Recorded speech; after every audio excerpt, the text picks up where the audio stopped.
el capítulo 22, vamos a leer del versículo 1 al 6. Aquellos que tengan la posibilidad, quiero invitarlos a ponernos en pie para dar lectura a la palabra de Dios.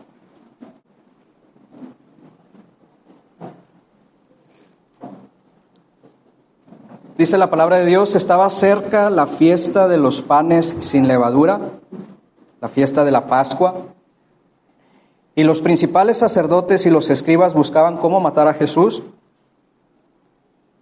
pero tenían temor del pueblo. Y Satanás entró en Judas, que también se le conoce como Iscariote, el cual era uno de los 12 apóstoles. Y este fue y habló con los principales sacerdotes y con los jefes de la guardia de cómo les entregaría a Jesús.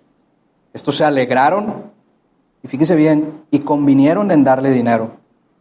Judas se comprometió y buscaba una oportunidad para entregarles a Jesús a espaldas del pueblo. Vamos a orar. Padre,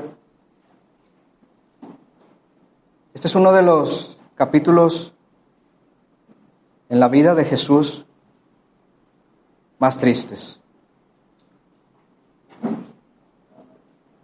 Es triste, Señor, lo que pasó. Es triste y doloroso el tema de tu traición. Ayúdanos a entender el peso, Dios, el dolor que hay en esta historia. Pero también ayúdanos a comprender tu gran amor hacia nosotros.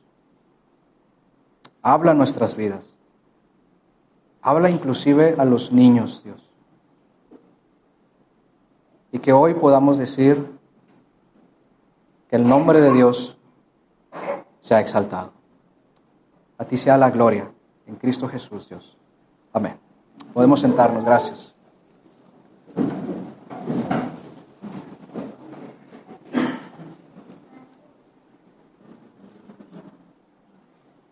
Comparando este texto con el Evangelio según Marcos, se nos dice que que Jesús está a aproximadamente 2 días en ser sacrificado. Es decir, nuestro texto está muy cerca de la muerte de Cristo. Y nos dice que estaba cerca 2 fiestas, la fiesta de la Pascua y la fiesta de los panes sin levadura. ¿Cuáles son estas 2 fiestas? Cuando el pueblo de Israel estaba cautivo de Egipto, Dios manda a Moisés para que liberara a Israel, pero el faraón dijo: no los voy a dejar ir porque son mis esclavos y no los voy a dejar ir. ¿Qué hizo Dios? Empezó a mandar plagas, ¿lo recuerdan? De las moscas, de las ranas, de los piojos, de langostas. Empezó a mandar plagas, pero Faraón no quería, y no quería, y no quería, y no quería. Lo último que hizo Dios fue: voy a matar a todos los primogénitos que haya en la ciudad. Pero para que los primogénitos de los israelitas no murieran, Dios les pidió que hicieran algo. Tenían que agarrar un becerro sin defecto, sin mancha. Lo tenían que matar. La sangre la tenían que poner en la parte posterior de la puerta. Esto en señal de que en lugar de que los israelitas murieran, había un sustituto. Alguien moría en su lugar. En lugar de que ellos murieran, moría un animal. Y al cordero lo que tenían que hacer, lo tenían que asar al fuego y se lo tenían que comer. Una convivencia familiar. Y aquella noche, donde no se encontró la sangre del cordero, todos los primogénitos murieron. Murió el primogénito del faraón y estaba tan enojado que le dijo a Moisés: váyanse, no los quiero ver. Así es que Israel tuvo que salir deprisa. Y en esa prisa los panes no alcanzaron a leudarse, a fermentarse, ¿sí? Se los tuvieron que comer así. Por eso, hasta el día de hoy, existen esas 2 fiestas. Dios instituyó estas 2 fiestas. que cada año los israelitas tenían que matar un cordero sin defecto y se lo tenían que comer en señal de que hubo un sustituto. El cordero murió en lugar de ellos. Y en segundo lugar, al día siguiente comían pan sin levadura para que recordaran que Dios los hizo salir, los liberó de Egipto. Estas eran de las fiestas más importantes para los judíos. Por eso, desde capítulos atrás, cada vez hay más gente en Jerusalén. ¿Por qué? Porque los israelitas que vivían a los alrededores iban a Jerusalén, porque en Jerusalén estaba el templo, en templos se hacían los sacrificios y se purificaban para poder hacer esta celebración. Por eso cada vez había más gente. Esto tiene mucho que ver, ¿se acuerdan? Hace algunas semanas prediqué cuando Jesús llega a Jerusalén, entra al templo y ve a las personas, los sacerdotes vendiendo animales, ¿se acuerdan? Y Jesús, ¿qué hace? Empieza a tirar los animales, las jaulas, los puestos. ¿Por qué se enojó Jesús? ¿Alguien lo recuerda? Yo prediqué esa vez y dije que lo que estaban haciendo los sacerdotes era lo siguiente. Como se estaban tardando mucho, porque cada vez eran más personas, en que los sacerdotes verificaran los animales, que no tuvieran mancha, que no tuvieran defecto, ellos empezaron a decir, oigan, ya tenemos aquí animales que han sido verificados por nosotros, listos para ser sacrificados, para que ustedes lo hagan más rápido. Y comenzaron a vender los animales a precios exageradamente altos, porque se estaban enriqueciendo, estaban lucrando con el ministerio. Por eso Jesús dice, es una casa de oración y la han convertido en cueva de ladrones. Entonces cada vez había más gente, porque estaban estas fechas. Unas fechas tan importantes para los judíos. De hecho, la siguiente semana va a predicar Gabriel, precisamente Jesús está comiendo la Pascua con sus discípulos. Y esa noche que comió la Pascua con sus discípulos iba a ser la última Pascua para los cristianos. ¿Por qué? Porque ya no iba necesidad de estar sacrificando un cordero y un cordero y un cordero. Jesús es el cordero perfecto que se sacrificó una vez y para siempre. En lugar de que nosotros muramos, Él murió en nuestro lugar en la cruz del Calvario. Y esa noche partió el pan, lo bendijo, se lo dio a sus discípulos y les dijo, esto es mi cuerpo que por ustedes es entregado. Después tomó la copa de vino, dijo, esto es mi sangre, el nuevo pacto que por ustedes es derramado. Ahí Jesús hizo un nuevo pacto conocido como el pacto de gracia. Y en los pactos siempre hay dos personas, dos involucrados. ¿Sí? Y en este pacto está Jesús y está su pueblo. ¿Cuál es la parte que le corresponde al pueblo en esta parte? Hay un versículo que todos ustedes conocen muy bien, Juan 3:16. Porque de tal manera amó Dios al mundo, que envió a su Hijo, el único, para que todo aquel que en él ¿qué? Crea. La parte del pueblo es creer en Cristo. Nunca se nos demandó en este nuevo pacto la perfección. Se nos demanda creer que sí hay alguien perfecto. Creer que Él es el Cordero perfecto. Creer que Él es nuestro Salvador. ¿Y cuál es la parte de Jesús? Para que todo aquel que en Él crea, ¿qué dice? No se pierda, mas tenga vida eterna. ¿Cuál es la parte de Jesús? Que los que creen en Él, Él no va a perder a ninguno, sino que los va a salvar. Es hermoso, hermoso el pacto que Jesús está por hacer. ¿Por qué es importante esto si el texto es de la próxima semana? Porque tiene absolutamente todo que ver. ¿Por qué? Porque nuestro texto, escúchame bien, está por llevarse a cabo todo lo contrario. Está por llevarse a cabo el pacto más diabólico y perverso de toda la historia de la humanidad. ¿Qué estaba sucediendo en nuestro texto? Había una reunión, estaba cerca de estas fiestas, versículo 2, los principales sacerdotes y los escribas buscaban cómo matarle porque temían a todo el pueblo. Había una reunión. Juan capítulo 11 nos dice que esta reunión fue el concilio. ¿Qué es el concilio? El concilio es el sacerdote, Son los fariseos, son los escribas y son los saduceos también. Los saduceos no creían lo mismo que los fariseos. Había guerra entre ellos, pero ahora están unidos. Están unidos porque tienen un mismo propósito. El propósito es matar a Jesús. ¿Y dónde están reunidos? Mateo 26 nos dice que se reunieron en el patio del sumo sacerdote Caifás. Es decir, fue una reunión secreta. Secreta. De los hombres religiosos más importantes de Israel. Son los más importantes. Y querían matar a Jesús. Ahora, ¿por qué querían matar a Jesús? Es una mezcla de distintas cosas. En primer lugar, porque son perversos, son malos. Esa es la realidad. Eran asesinos.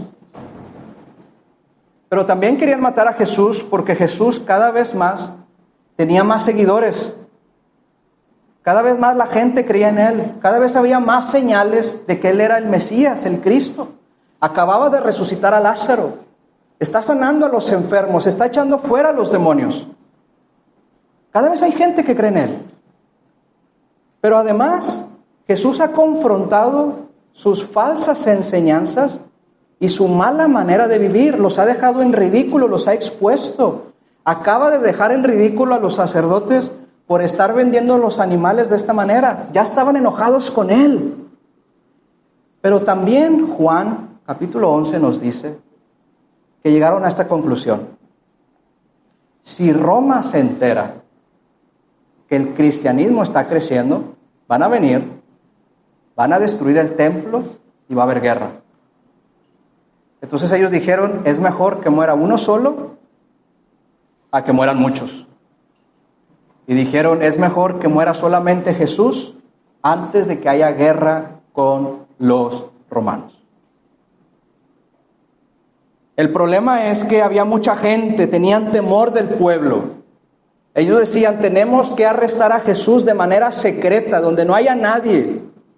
Porque si no se va a hacer un escándalo. ¿Te imaginas que el día de mañana en la portada del periódico El Norte aparezca el Papa León asesinó a una persona inocente el lunes por la mañana? ¿Te imaginas el escándalo que se haría en el mundo católico romano que su principal figura religiosa haya hecho semejante cosa? Estaba por suceder algo así. Por eso ellos decían, tiene que ser a escondidas, tenemos que arrestarlo para que no se haga un escándalo. Y aquí es donde entra otro personaje en nuestra historia. Judas. Fíjense bien lo que dice el versículo número 3. Y entró Judas, Satanás en Judas, es decir, fue poseído por Satanás, el cual era uno de los 12 apóstoles, y habló con los sacerdotes y con los jefes de la guardia, con los levitas, de cómo les entregaría a Jesús. Fíjense bien la perversidad. Ellos se alegraron, y fíjense bien la palabra, convinieron, hicieron un pacto, hicieron un acuerdo. Y él se comprometió y buscaba una oportunidad para entregarles a Jesús a espalda del pueblo. Hicieron un pacto, un convenio, un trato. Y nuevamente hay dos partes. Judas se comprometió, dice el texto, a entregarles a Jesús a espaldas del pueblo. Y ellos, su parte, ¿cuál era? Dinero. Mateo 26 dice que fueron 30 piezas de plata. Hubo un pacto entre ellos. Hace algunos años fui a una iglesia y escuché una de las peores herejías que he escuchado en mi vida. Espero que quien predicó en aquella iglesia se haya arrepentido, o dos, espero que haya dejado de predicar para siempre. Y él predicó precisamente de Judas. Y comenzó bien. Él comenzó a decir algo que nosotros también creemos. La traición de Judas era parte del propósito eterno de Dios, del plan de Dios. De hecho, ya se había profetizado en los Salmos que uno traicionaría a Jesús. Lo estamos viendo en los decretos de Dios, en la confesión de fe de Westminster. Dios tiene todo orquestado, planificado. Es verdad, era parte del propósito de Dios que Judas traicionara a Jesús. Hasta ahí todo bien. ¿Cuál fue el problema? El problema fue que este hombre comenzó a decir que por cuanto Judas cumplió su papel, entonces no hay que juzgarlo, porque gracias a él se llevó a cabo la redención. Gracias a él Jesús fue arrestado y posteriormente crucificado y dio su vida por nosotros. Por cuanto cumplió su papel, no hay que pensar que Judas está en el infierno. ¿Te imaginas? ¿Se imaginan llegar a creer tal barbaridad? ¿Qué dice la Confesión de Fe de Westminster en el artículo número 3 sobre los decretos de Dios? Lo vimos hace unas semanas. El punto número 1 dice que Dios no es el autor del pecado ni violenta la voluntad de las criaturas. Es decir, aunque en los planes de Dios las personas pecamos, no quiere decir que Dios obró para que las personas pecáramos. Y también dice que Dios no violenta la voluntad de las criaturas. Es decir, Dios no amenazó a Judas para que Judas traicionara a su hijo. Fue Judas quien lo hizo. En los evangelios se nos dice que Judas tenía amor por el dinero. Era un ladrón, le robaba a los apóstoles el dinero. Era un ladrón. Y otros podrán decir, es que fue poseído por Satanás. El culpable es Satanás. ¿Cuál es la parte de Satanás en la traición de Judas? Y aquí quiero especular un poco. Teniendo esta información, la conclusión a la que yo llego es la siguiente. Judas era un ladrón, quería dinero. Él sabía que con Jesús podía obtener dinero, pero no sabía cómo. Sin embargo, la reunión del concilio era en un lugar secreto. Nadie sabía ni el lugar, ni la hora, ni el día. Pero había alguien que sí sabía. ¿Quién sabía sobre esa reunión? Satanás. Satanás. Cuando Satanás entra en Judas, Judas ya quería hacer dinero con Jesús. Y yo creo que fue Satanás el que, de hecho la Biblia dice, entró en Judas y lo llevó a la reunión. ¿Cómo sabía Judas que en ese momento, en ese lugar y a esa hora había esa reunión? Yo creo que esa fue la parte de Satanás. Dijo el pastor R.C. Sproul, la traición no fue de Satanás, fueron cómplices. Cómplices. Es increíble el pensamiento de llegar a creer que Judas le hizo un favor a Dios al traicionar no a un amigo común y corriente, no a un maestro más, estamos hablando, traicionó al mismo Hijo de Dios. Y semejante castigo no hay otro. Yo creo que si hay alguien que merece sufrir una eternidad en el infierno, esa persona es Judas Iscariote. Porque no traicionó a cualquier persona, traicionó al Hijo de Dios. Por eso creer todo lo contrario no solamente es herejía, es algo lamentable y abominable creer así. Judas lo hizo él, fue su culpa y él decidió hacerlo. Me parece interesante que es como si Dios nos estuviera diciendo que lo tenemos que tener bien claro. Versículo 3, y entró Satanás en Judas por sobrenombre Iscariote, fíjense bien, el cual era uno de los 12 apóstoles. Hasta este punto de la historia, ¿no sabemos ya que Judas es un apóstol? Claro que lo sabemos, pero Dios lo está recalcando. Dios quiere que entendamos, fue uno de los 12 apóstoles, el que lo traicionó fue uno de su círculo, el que lo traicionó fue uno que desayunó con él, comió con él, cenó con él durante 3 años.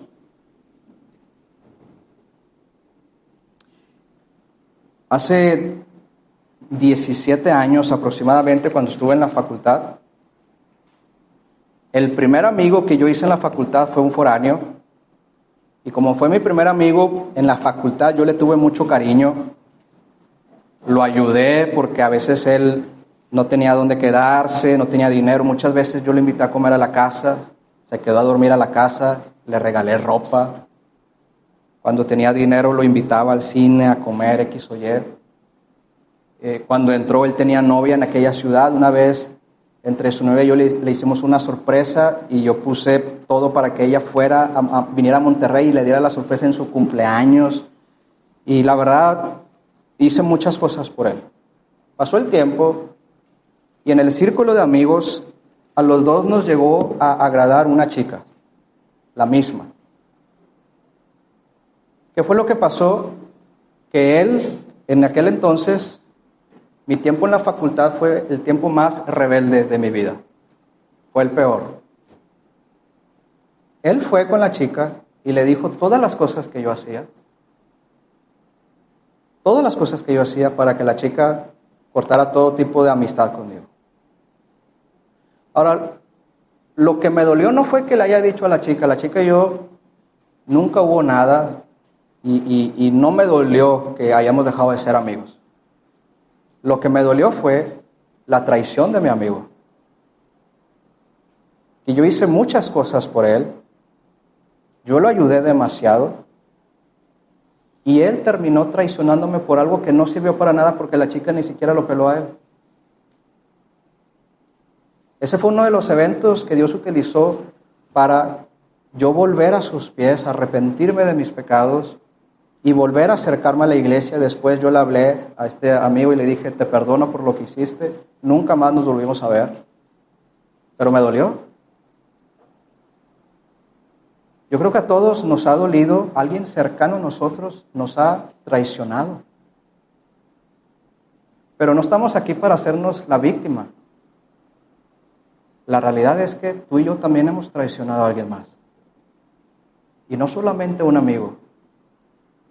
Tú y yo, al igual que Judas, hemos traicionado a Jesús. ¿Qué dice Jesús? ¿Cuál es el primer y gran mandamiento? Lo amaremos con todas nuestras fuerzas, con toda nuestra mente, con todo lo que somos.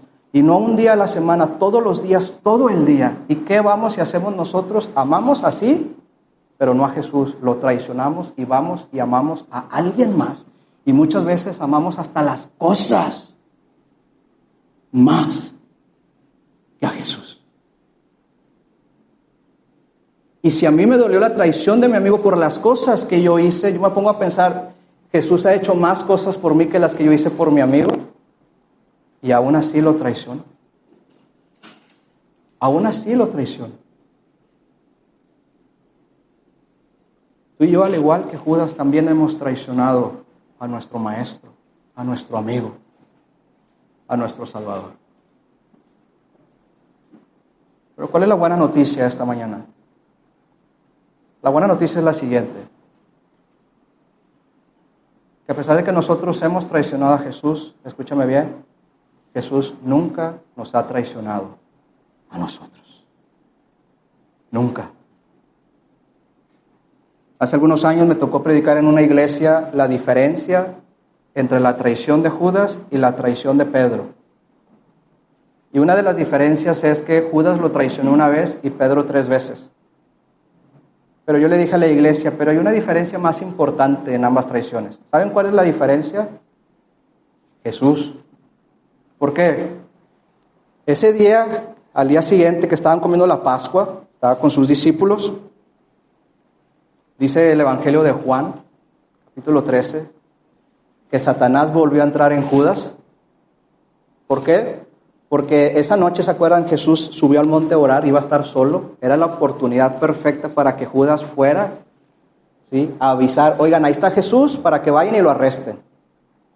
Era la oportunidad perfecta y había entrado Judas nuevamente en él. ¿Y qué hizo Jesús cuando se dio cuenta de eso? Volteó con Judas y le dijo, lo que vas a hacer, hazlo ya. En otras palabras, vete, pero ya. Y es increíble la autoridad de Jesús sobre Satanás. ¿Qué hizo Satanás? Lo obedeció y se fue. ¿Cuál fue la consecuencia después? Judas se terminó matando a sí mismo.